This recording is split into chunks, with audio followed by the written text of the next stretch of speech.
Bienvenidos, COVID-19 en Tarapacá, un programa especial de Iquique Televisión que cuenta con el patrocinio del Fondo de Fomento de Medios de Comunicación Social del Ministerio Secretaría General de Gobierno y el Consejo Regional de Tarapacá. Hoy vamos a conversar sobre el impacto emocional que ha tenido el coronavirus en nuestra región y para ello hemos invitado a tres distinguidas personalidades y profesionales de nuestra ciudad. Queremos darle la bienvenida a Lucila Pizarro, psicóloga, presidenta del Colegio de Psicólogos de Iquique. Lucila, una vez más con nosotros en Iquique Televisión, gracias. Muy buenos días. También está con nosotros Blanca Yáñez, quien es socióloga, magíster en educación, también por segunda vez en el programa. Blanca, muchas gracias. A ustedes, gracias por la invitación.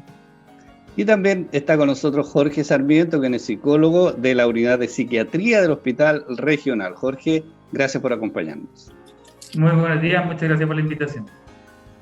Bueno, vamos a partir, ¿cierto?, con una especie de diagnóstico respecto de cómo impactó la pandemia, no solo en la región, digamos, en el país, ¿cierto? Y también, me imagino, ha sido algo similar en todo el mundo. Lucila, ¿cómo dirías tú que ha impactado esto? Un fenómeno absolutamente nuevo, nadie pensaba que íbamos a vivir esto y bueno, nos sorprendió por supuesto cuando supimos las primeras noticias, ¿cierto? A principios de enero, ya en febrero, bueno, la cosa se estaba complicando bastante y de repente en marzo ya la teníamos aquí en nuestro país. En nuestra ciudad. Sí. Sí, bueno, yo creo que en Chile es doblemente, el impacto es doble, porque en realidad en Chile coincide, ¿no?, la crisis social con la crisis epidemiológica, la pandemia. En otros países ha sido solo la pandemia. Entonces, creo que sí, creo que realmente esto no va a ser tan pronto que podamos decir que ya nos libramos de este virus, y creo que realmente esta sociedad ha cambiado y va a tener que cambiar mucho más, digamos. Yo creo que esta es una tremenda lección, porque nos damos cuenta que los sistemas públicos no están preparados para dar respuesta a una pandemia como esta, se ven absolutamente superados, que también las personas afloran una serie de problemas que a lo mejor están un poquito encubiertos y que estos fenómenos los gatillan y nos demuestran, ¿cierto?, lo frágil que puede ser la salud mental en determinados tramos de edad en la población, y cómo estábamos conteniendo probablemente, ¿cierto?, por distintas razones no aparecía todo a la luz pública. Pero esta pandemia nos ha sacado una radiografía y yo creo que la salud mental en Chile ya estaba mal, con esto está peor. Y cuando los fenómenos ocurren como estos, ¿cierto?, no son inmediatamente visibles todos sus efectos. Nosotros sabemos, y en eso yo creo que vamos a estar todos de acuerdo, que generalmente después de todas las catástrofes aparece la pandemia, que es la trastorno de salud mental. Y en este país además económico, porque obviamente al tener que restringir, ¿cierto?, muchos aspectos de la economía, también eso va a significar que muy probablemente un gran porcentaje de la población va a ver precarizada su vida, y ya la está viendo, ¿no? Hemos visto mucha pobreza, pero también después quisiera hablar de que hay desafíos y que yo creo que si nosotros hacemos los aprendizajes correctos, yo creo que hay algunas cosas que llegaron con la pandemia y con la crisis que podrían ser relevantes y que podríamos adoptar, porque creo que tienen que ver con la resiliencia y que tienen que ver con buenas pautas para vivir. Pero por ahora, digamos, después podemos seguir hablando de las cifras. Sí. Blanca, la incertidumbre, ¿cierto?, que se plantea en cada uno de nosotros con un fenómeno de esta naturaleza. Uno dice, bueno, en Europa veíamos las imágenes, ¿cierto?, y después nos tocó ver cosas acá mucho más cercanas. Lo de Ecuador fue realmente dramático, ¿cierto?, cuando veíamos ahí cadáveres o ataúdes en plena calle. Realmente te entra el pánico, digamos, el miedo a una situación que nunca te imaginaste que ibas a vivir.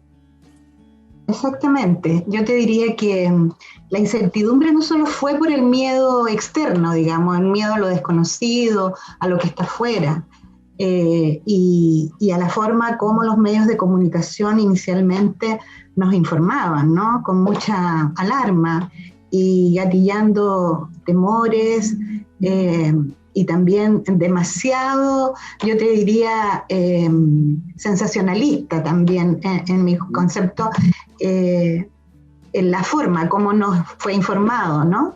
Primero una alarma de un miedo hacia todo lo que fuera distinto, hacia todo lo que fuera desde, ¿no es cierto?, fuera del hogar, que es donde nos confinaron finalmente. Aparecía, ¿no es cierto?, también como pocas herramientas, no fue un proceso educativo, no se hizo a partir de, ¿no es cierto?, mensajes también diferenciados, porque la pandemia nos tomó, ¿no es cierto?, nos llega en un estado en que nosotros necesariamente teníamos que hacer diferenciaciones de cómo nos iba a afectar. Chile es un país muy desigual, tremendamente desigual, ¿no? Y en esta desigualdad que se produce también la forma como impactó y cómo está impactando hoy día la pandemia es muy diferenciada, ¿no? Para algunas familias ha significado una oportunidad muy importante de reencuentro, de hacerse cargo de los más chicos, de conversación, de poder tener también tareas compartidas entre toda la familia y donde hay aprendizajes también para los niños muy importantes desde la vivencia, ¿no? Desde los aprendizajes para la vida. Sin embargo, otras familias impactó tremendamente desde el punto de vista, por ejemplo, donde hay familias de adultos mayores, digamos ya, que no hay muchos niños y que sí son adultos y hay más adultos mayores. Les impactó tremendamente porque esto significó un confinamiento y una, yo te diría, segregación muy importante que les afectó y seguramente mis colegas aquí presentes tienen más el argumento y más elementos para ver de qué manera en su emocionalidad les impactó. Yo veo a mis padres, por ejemplo, mis padres y mi suegra antes de fallecer, que falleció hace más o menos un mes, era muy tremendo tener que quedarse en la casa, ¿te fijas? Además les impactó físicamente porque ellos estaban acostumbrados a hacer sus cosas, eran medianamente, en el caso de mi suegra, medianamente autónoma y en el caso de mi papá, tremendamente autónomos. Entonces, el hecho de estar dependiendo de otras personas, las cosas que necesitaban, incluso poder hablar del tema, de cómo se sentían, ha sido un impacto. Y eso yo te lo pongo como ejemplo, pero es una realidad para aquellas otras familias. Las familias más pobres también se vieron muy impactadas de manera, los que tienen empleo precario, por ejemplo, de una manera total, integral. No solo estaba el miedo, el temor a lo externo, te fijas, y también este impacto, sino también la incertidumbre de cómo voy a vivir el día. Y yo creo que salió también, lo que decía Lucila, lo comparto, salieron muchos recursos, ¿no?, que tenemos en términos personales y también muchos recursos sociales. Aparecieron las ollas comunes, más de 100 ollas comunes en la región en esta etapa, que son aprendizajes pampinos, ¿no?, de los tiempos de la salitrera, la organización, la solidaridad, la masandería comunitaria. Te fijas, o sea, han surgido también recursos que teníamos y que a lo mejor no lo teníamos tan cercanos en términos de la organización, a pesar de las restricciones que han habido desde el punto de vista de la autoridad para poder juntarse. Igual se junta un grupo de mujeres, 7 mujeres o 7 personas a cocinar. Entonces nos ha impactado de manera distinta, quizás también en términos sociales, digo yo, y en términos culturales también, de acuerdo a los recursos que tengamos. Pero también a lo mejor en la emocionalidad también, te fijas, también tenemos recursos diferenciados para salir de esto. Y tenemos también como se señala aquí las posibilidades, ¿no?, algunas alternativas. Sí. Bueno, vamos avanzando con los temas y nos gustaría también que Jorge nos comentara, digamos, su experiencia. Es muy joven Jorge, pero trabaja, digamos, en la unidad de psiquiatría del hospital y me imagino que ahí has tenido de primera mano también de cierto un impacto de cómo ha sido en la realidad nuestra, en nuestra ciudad. Sí, varias situaciones se han visto acá en la unidad. Bueno, yo llevo 9 años trabajando acá en la unidad de psiquiatría, entonces eso me permite ver por lo menos el curso de cómo se da también el impacto de la pandemia con respecto a, por ejemplo, los ingresos, lo que hemos tenido que sortear también con el tema de la intervención y cómo eso ha impactado un poco en la realidad también cotidiana, ¿no? Principalmente, si bien somos una unidad crítica, es una unidad que recibe pacientes que están en una fase aguda, que son más complejos en términos de cómo ellos están padeciendo este problema de salud.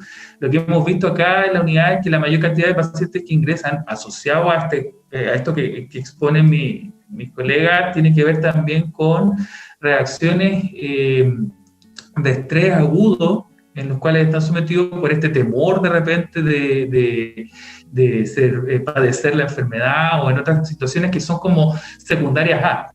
Entendamos de que, como han explicado mis colegas, cambió la rutina común y cotidiana que teníamos en nuestras casas, con las particularidades que tienen cada una de estas rutinas también. Y se insertan nuevos miedos, nuevos temores, nuevas situaciones que nos obligan a tratar o intentar de adaptarnos. Y cuando no tenemos los recursos necesarios, vienen reacciones como, por ejemplo, los llamados intentos autolíticos, por ejemplo. Tiene que ver con una sensación de dolor intensa que no la pueden manejar de alguna manera, y terminan realizando gestos que para ellos son como, de alguna manera, una solución ante el conflicto, pero obviamente no lo son. Que por lo menos en la cantidad de ingresos que se ha mantenido en el tiempo. Mantenemos teniendo ingresos en la unidad de personas que realizan estos gestos, porque hay otros contextos también de fondo que también agudiza la misma situación de la pandemia, ¿no?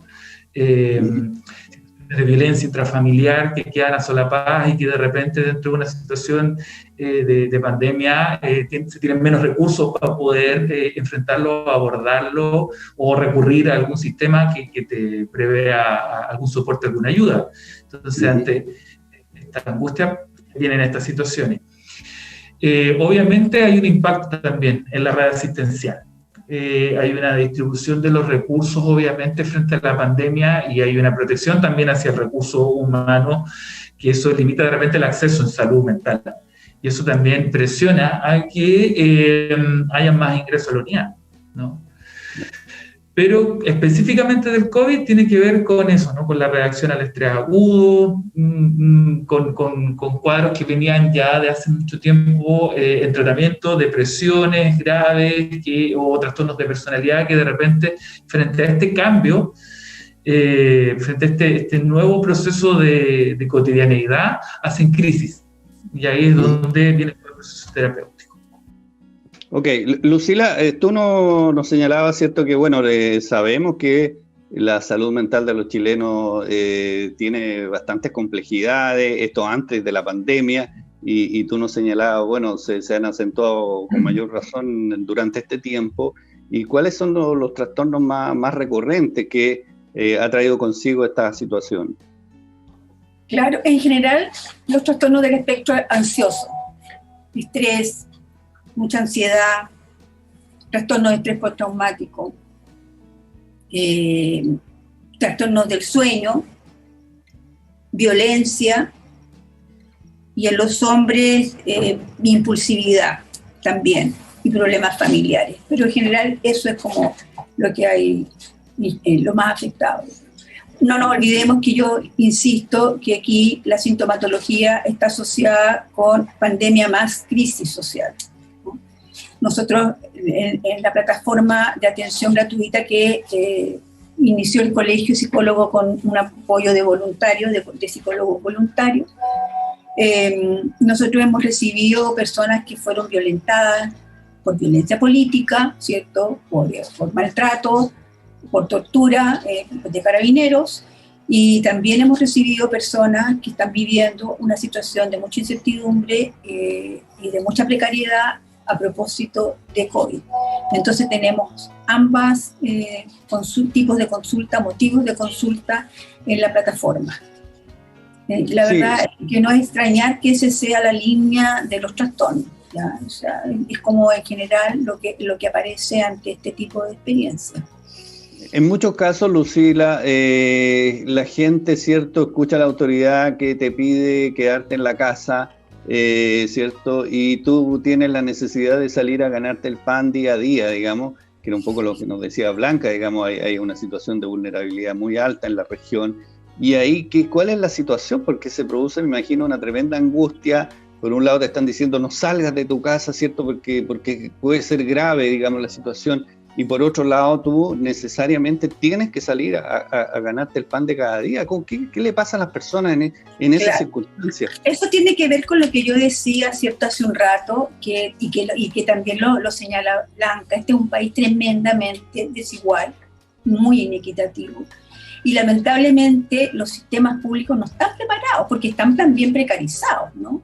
El sistema público también está precarizado. Entonces yo creo que no estuvimos a la altura, no fueron capaces las autoridades, ¿cierto?, de tener un diagnóstico regional de las necesidades, del posible impacto que esto iba a tener. Parece que se olvidaron que tenemos una población, ¿cierto?, migrante alta, que tenemos una población con empleo informal, que no es una cosa que pase solo en esta región.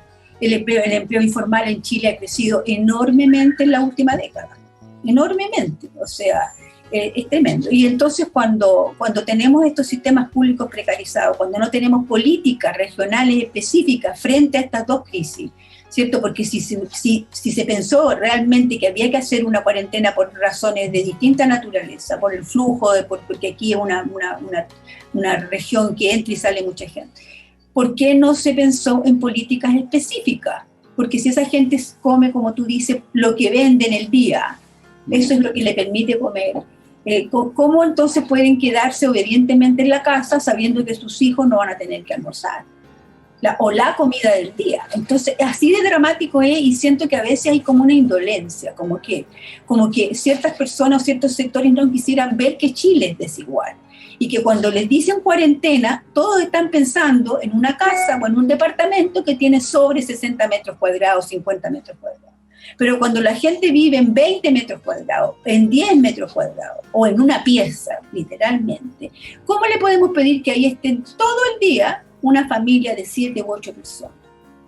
O sea, obviamente eso es hacinamiento, te fijas, y obviamente eso trae violencia, y eso trae también irritabilidad, la gente está muy frustrada, tiene miedo, tiene la incertidumbre, todo eso está confabulando contra su salud mental.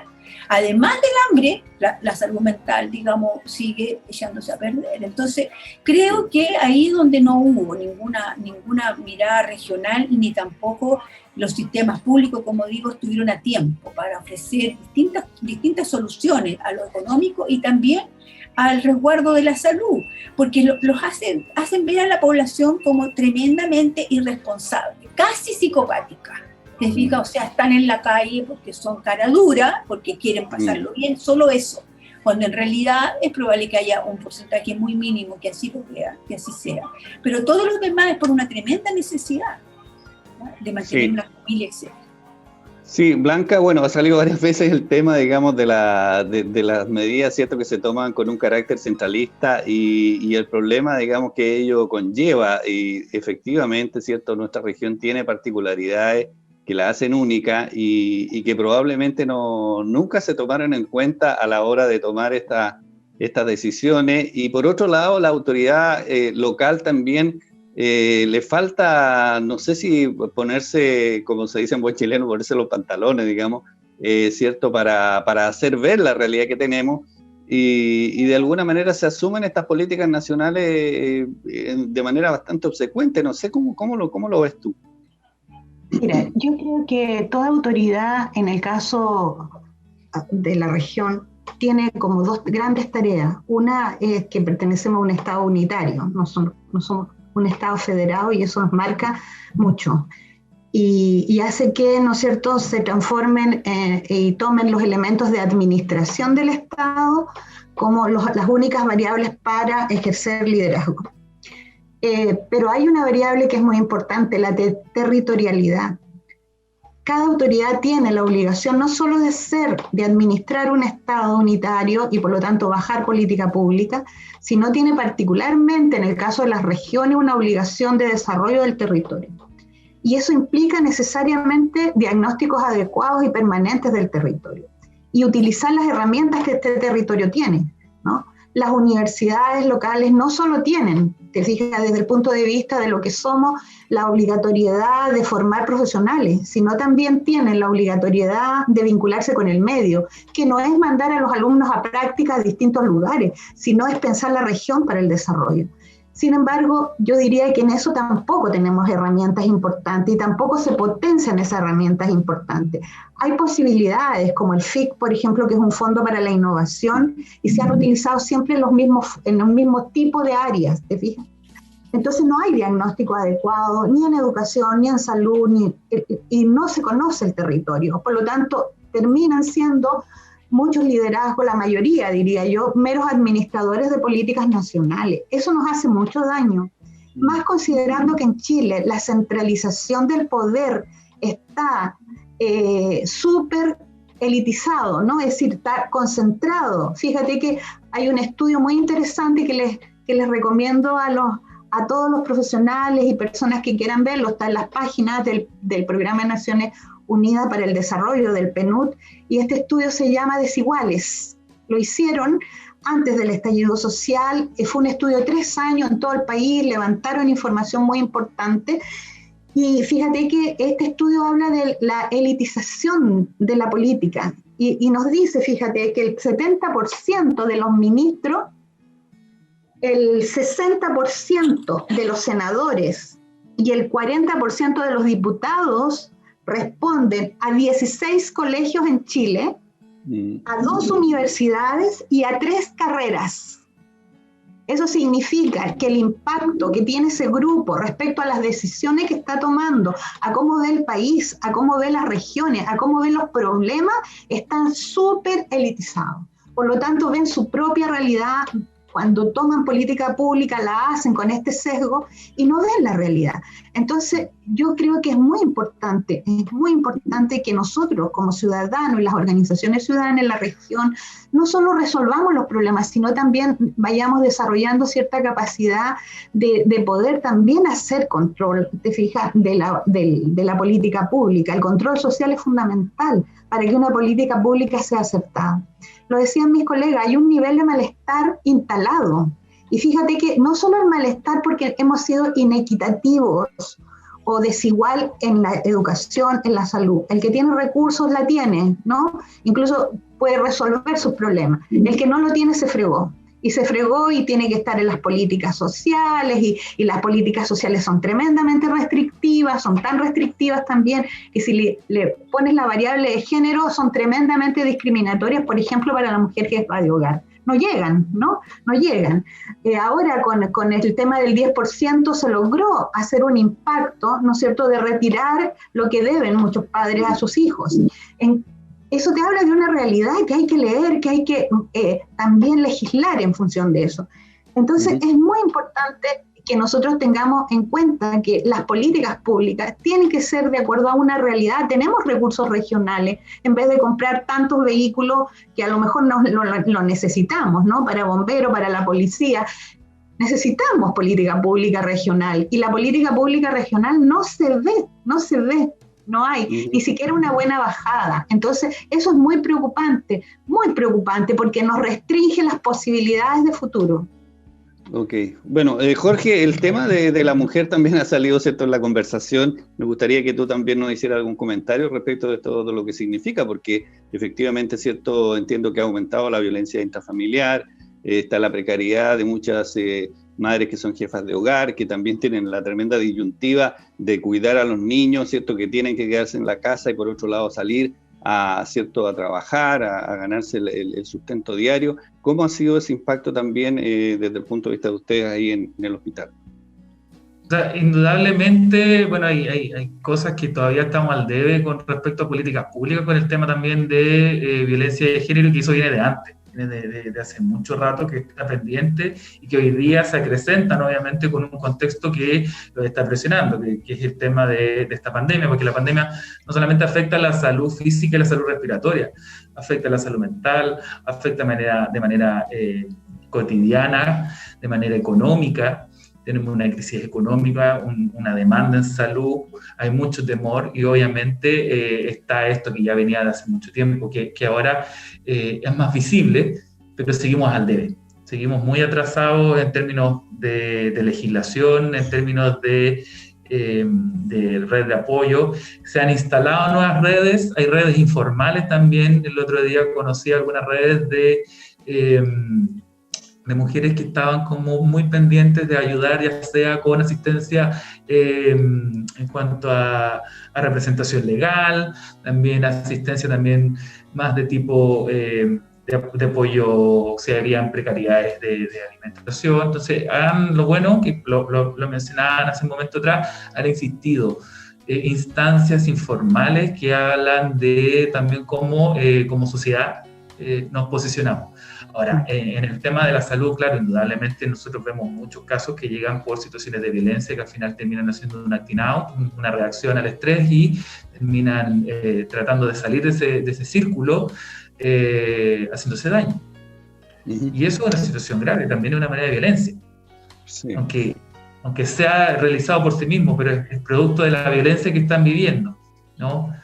Pero uno de los tantos ejemplos que uno puede ver. Y esto viene de antes de la pandemia, ojo, no es solamente, yo creo que la pandemia ha acrecentado estas reacciones, pero estos casos así lo hemos visto desde hace mucho tiempo. Sí, Lucila, un poco lo que viene, ¿cierto? Ya nos quedan solamente 5 minutos de programa.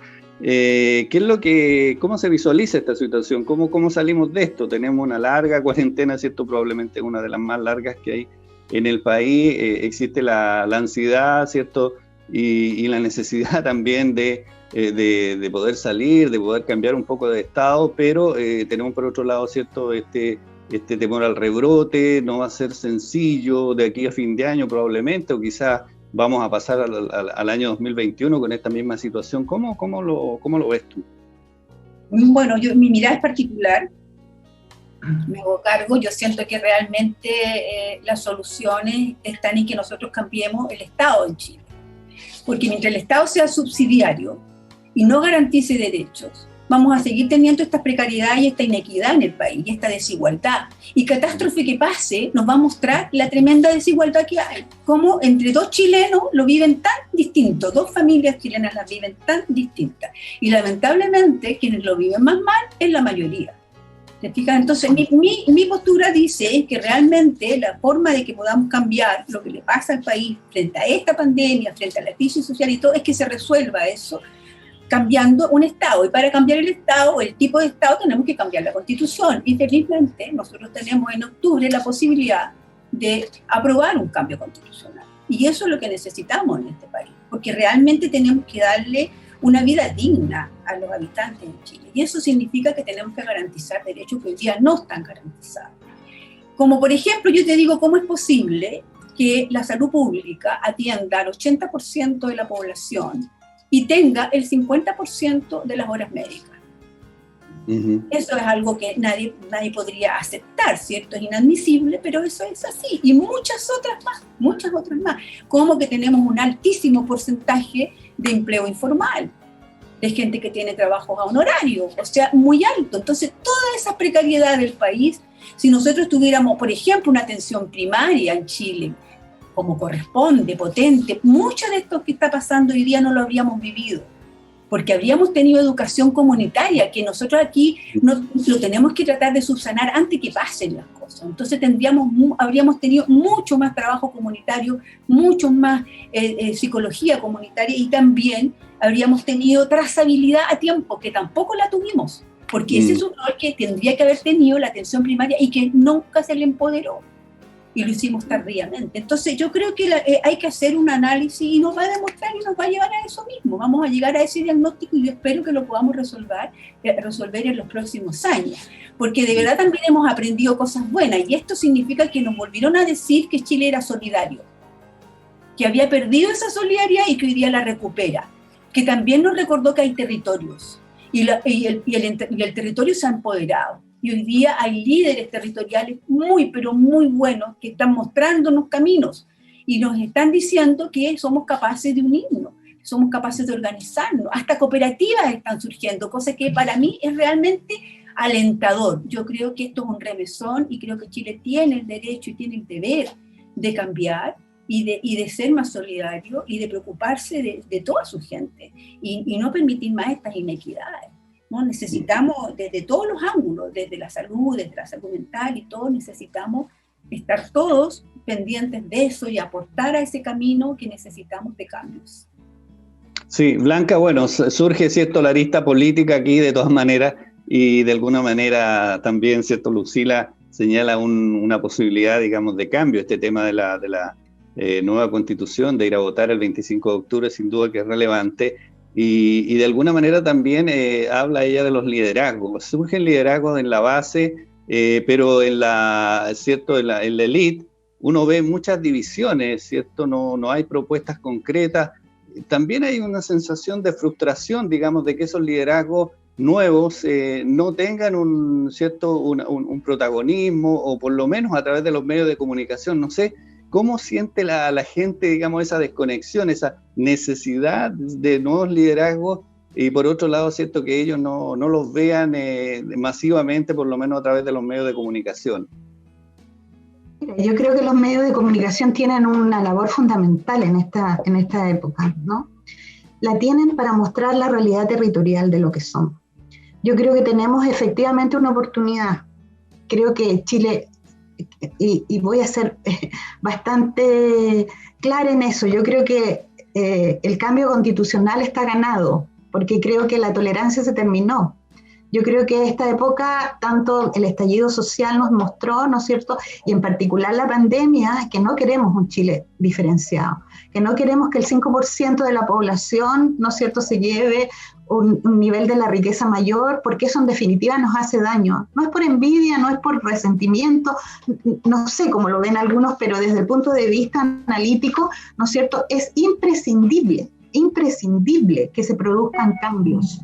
Porque cuando hay leyes y estados ilegítimos, la única herramienta que le queda al poder es la represión, ¿no? Y es la legalidad. Por lo tanto, y esa legalidad está en la Constitución, y si la vamos a cambiar, tenemos que discutir mucho, conversar mucho, reflexionar mucho, plantearnos muchas alternativas de temas, porque realmente todos queremos el cambio, y la gran mayoría de este país ya lo demostró. Quiere un rayado de cancha distinto, ¿no es cierto?, donde se perpetúe precisamente lo que decía también Lucila, ¿no?, el compartir el hecho, la complementariedad que estamos viendo hoy día y que lo tenemos como país, y no la competencia, que nos han dicho que eso nos hace fuerte. Es la complementariedad de un país la que nos hace fuerte. Necesitamos redefinir la inversión pública. Fíjate que frente a la generación de empleos, si determinamos solamente el Estado y el gobierno está señalando que obras públicas es una alternativa, pero tienes que invertir mucho en salud. Está claro que nosotros necesitamos medidas urgentes en salud. Las regiones tenemos solo un nivel y lo decían mis colegas que conocen más el sistema, un sistema de salud precaria, ¿no? Y precaria en términos de cobertura y también de niveles de atención, en términos de especialización. Si tenemos una enfermedad más grave, nos salvamos si tenemos los recursos para irnos, no sé, a la FAL, a otros espacios de Santiago, porque está todo centralizado y porque además una familia tiene un impacto muy grande. Tenemos otra área muy importante que nos puede ayudar a salir del problema en unos 7 años, es que es educación. Invertir en educación es fundamental, ¿no? Y no solo, fíjate cómo precarizamos la educación, 35, 45 niños en una sala, jóvenes en una sala, con un solo profesor, con poca ayuda, ¿no es cierto? No todas las salas de clases tienen estos apoyos educativos, y entonces hay que invertir muchísimo en educación, y no solo en la educación, en infraestructura y en cobertura, sino en calidad educativa, alternativas educativas, no solo para lo técnico, también para el pensamiento. Necesitamos invertir en las universidades, etcétera. Es decir, tenemos áreas de inversión que son urgentes, ¿te fijas? Pero eso no va a pasar si no somos capaces de cambiar las reglas del juego. Y la Constitución son las reglas del juego. Y la forma como nos vamos a regir son las reglas del juego. Te fijas, que no nos vengan con otras reglas que no queremos. Ok. Bueno, Jorge, por último, esta precarización, ¿cierto?, que sentimos en distintos sectores de la sociedad nacional, en el ámbito de la salud también es indudable, digamos, que existe. Y en la salud mental, digamos, también sabemos, digamos, de lo difícil que es contar con profesionales, con abordar estos temas, con entregar, ¿cierto?, las atenciones que la gente requiere. ¿Cómo verías tú, digamos, una situación de futuro? ¿Qué es lo que hay que hacer? Es súper importante lo que describen mis colegas. O sea, primero que todo hay una situación que viene desde antes. Esta sensación de frustración y de impotencia que al final tenemos por estas diferencias y estas clases sociales, en donde hay una situación que está concentrada en un solo lugar, que es quien tiene el acceso. Se han hecho planes y políticas públicas, por lo menos en salud mental, hablando de la del 2000, que cuando se empieza a hablar ya de descentralizar, de generar nuevos conceptos de salud mental más comunitarios, venían desde el 90 obviamente, pero se entiende de que no hay salud sin salud mental. Esa es como la premisa, pero cuando hay todas estas otras situaciones que estamos comentando, de precarizaciones, en donde no se resguardan ciertos derechos sociales, ciertas seguridades, ya nos dejan con una base mucho más endeble, ¿no? Entonces, si vemos que hay todas estas situaciones que no se han modificado, en el contexto de la pandemia hoy día, por ejemplo, ya veníamos con problemas de diferencias del trabajo informal, por ejemplo. Veníamos con problemas también con el acceso a la vivienda, veníamos con situaciones también de las diferencias en el acceso a salud, y nos tocó una pandemia, ¿no? Recordemos que todo este estallido social viene por estas situaciones de precariedad y de agotamiento de la ciudadanía que dicen necesitamos que esto cambie, no podemos seguir con esta dinámica. Entonces, ¿qué pasa? Si nosotros hubiéramos tenido un estándar, una calidad de vida donde se hubieran resguardado ciertos derechos sociales, donde se hubieran entregado políticas públicas que llegaran a tiempo también, nosotros hubiéramos tenido una mejor estabilidad para poder soportar este cambio o esta desadaptación a esta rutina cotidiana, ¿no? Hubiéramos tenido una mejor condición para poder enfrentarlo económicamente, socialmente, resguardado, y que es el reflejo también que se da en otros países más desarrollados, por lo menos que tienen un nivel de desarrollo en donde tienen políticas públicas fuertes, pero al mismo tiempo también tienen un nivel de base de derechos sociales que les permita estar en su casa. Conozco historias que me han comentado de familiares que quedaron atrapados en el extranjero, porque a nosotros nos partió como en febrero la situación de la pandemia. Sí. Y en esos lugares donde tenían esos contextos, tuvieron una mejor posición para enfrentar todos estos cuadros ansiosos, cuadros anímicos, todos estos trastornos que aparecen post pandemia o durante la pandemia y que se van a agudizar. Lo dijo Lucila hace un minuto, nos vamos a encontrar con una demanda después de la pandemia de esta situación a los servicios de salud en general. Pero si no tuviéramos todas estas situaciones que hemos estado conversando a lo largo de la entrevista, veríamos que hubiéramos estado mucho mejor preparados en lo individual y en lo colectivo para abordar todas estas consecuencias psicológicas o de salud mental. Así es, bueno. Muy cortita que te quería agregar, Reinaldo, que es algo que... Porque nosotros estamos diciendo que los servicios de salud están precarizados, que no podemos responder, qué sé yo, pero yo creo que hay que entender que eso tiene sentido cuando uno sabe, por ejemplo, que el presupuesto de salud mental alcanza al 1.8% del presupuesto de salud del país. Entonces, ustedes comprenderán que con las prevalencias que hay de trastornos de salud mental en el país, con todo lo que hay, digamos, de presiones y de situación económica precaria, etcétera, de desigualdades, esa salud mental obviamente no va a poder ser cubierta con un presupuesto de esa naturaleza que lo arrastramos por año, ¿eh? No es que sea ahora, es que por año ha estado ese mismo presupuesto que fluctúa un punto menos, un punto más, no más que eso. Entonces, ahí ya nos estamos viendo las prioridades país que tienen las autoridades, y que son autoridades que por décadas ya más están con la misma lógica, digamos. Entonces, por eso es importante, yo insisto, el cambio de constitución. Eso es fundamental. Y yo creo que, a pesar de que probablemente la forma o quienes serán los constituyentes no es lo que uno quisiera, ¿no? Pero yo creo que la gente ha crecido mucho en este tiempo y va a hacer que la escuchen. Yo creo que de verdad Chile va a hacer que lo escuchen y yo creo que desde los territorios se va a decir mucho de cómo se quiere que se resuelvan los problemas que hoy existen. Y van a tener que escucharlo, porque eso es lo propio de una democracia, si de verdad creemos en la democracia. Bueno, quiero agradecerles, ¿cierto?, que nos hayan acompañado en esta conversación. Ha sido muy interesante, por supuesto, porque hemos abordado este aspecto emocional, pero además, ¿cierto?, con todas las derivadas que conlleva, y creo que hemos podido sacar algunas conclusiones gracias a vuestras intervenciones. Así que muchas gracias, Lucila Pizarro, Blanca Yáñez y Jorge Sarmiento, por acompañarnos en este programa. Gracias. Muchas gracias. COVID-19 en Tarapacá, un programa especial de Quique Televisión que cuenta con el auspicio del Fondo de Fomento de los Medios de Comunicación Social del Ministerio, Secretaría General de Gobierno y el Consejo Regional. Gracias por vuestra sintonía.